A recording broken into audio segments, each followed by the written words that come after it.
ஒரு அண்ணன் தன் தம்பிக்காக என்னெல்லாம் செய்ய முடியும். இன்னைக்கு நாம பார்க்க போறது அப்படி ஒரு கதை தான். வறுமை, இழப்புன்னு எல்லாத்தையும் தாண்டி ஒரு அண்ணனோட தியாகமும் தம்பியோட விடாமுயற்சியும் எப்படி ஜெயிச்சதுன்னு பார்க்கலாம் வாங்க. ஜெகன் அன்போட மனசை உருக்குற அந்த பயணத்தை நாமளும் சேர்ந்து பார்க்கலாம். வாங்க, இந்த ஒரு வரியோட நம்ம கதைய ஆரம்பிக்கலாம். கடின உழைப்பும் உறுதுணையும் எந்த இருண்ட வாழ்க்கையையும் வெளிச்சமாக்கும். ஏன்னா இந்த ஒரு வரிதான் ஜெகன் அன்போட முழு வாழ்க்கையோட அச்சாணியாவே இருந்திருக்கு. எல்லா கதைக்கும் ஒரு ஆரங்கம் இருக்கு இல்லையா? ஆனா இவங்களோட கதை ஒரு பெரிய சோகத்திலிருந்து தான் தொடங்குது. அந்த ஒரு இழப்பு இந்த ரெண்டு சகோதரர்களோட பந்தத்தை பிரிக்கவே முடியாத அளவுக்கு கட்டி போட்டுடுச்சு.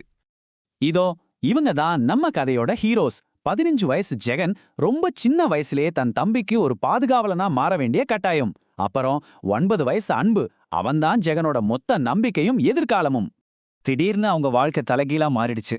அம்மா இறந்துட்டாங்க, அப்பா கைவிட்டுட்டு போயிட்டாரு. அவங்க ஊரை விட்டு கிளம்பும்போதே கையில ஒரே ஒரு பழைய போட்டோவை தவிர வேற எதுவுமே இல்ல. அவங்க கடந்த காலத்துக்கு ஒரே ஒரு சாட்சியா அந்த போட்டோ மட்டும்தான் இருந்துச்சு. ஊரை விட்டு சிட்டிக்கு வந்துட்டாங்க. ஆனா இங்க வாழ்க்கை இன்னும் மோசமா இருந்துச்சு. உயிர் வாழ்றதுக்காக அவங்க பட்ட கஷ்டம் அத வார்த்தையில சொல்லவே முடியாதுங்க.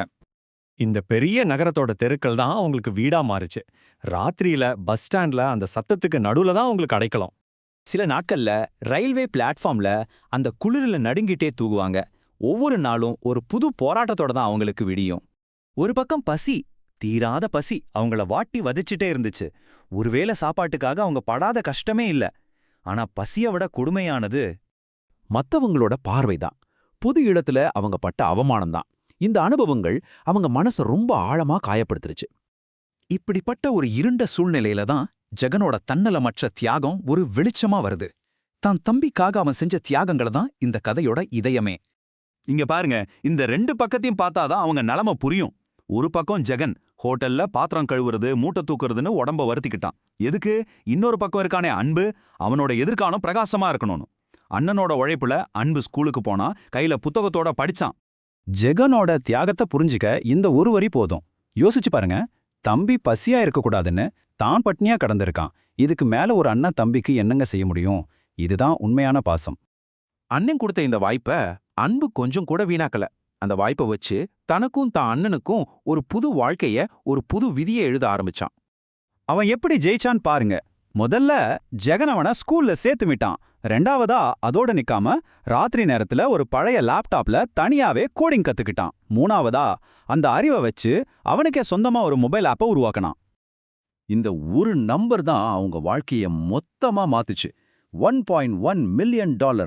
அன்பு உருவாக்குன அந்த ஆப்பை ஒரு பெரிய டெக் கம்பெனி இந்த விலைக்கு வாங்கினாங்க.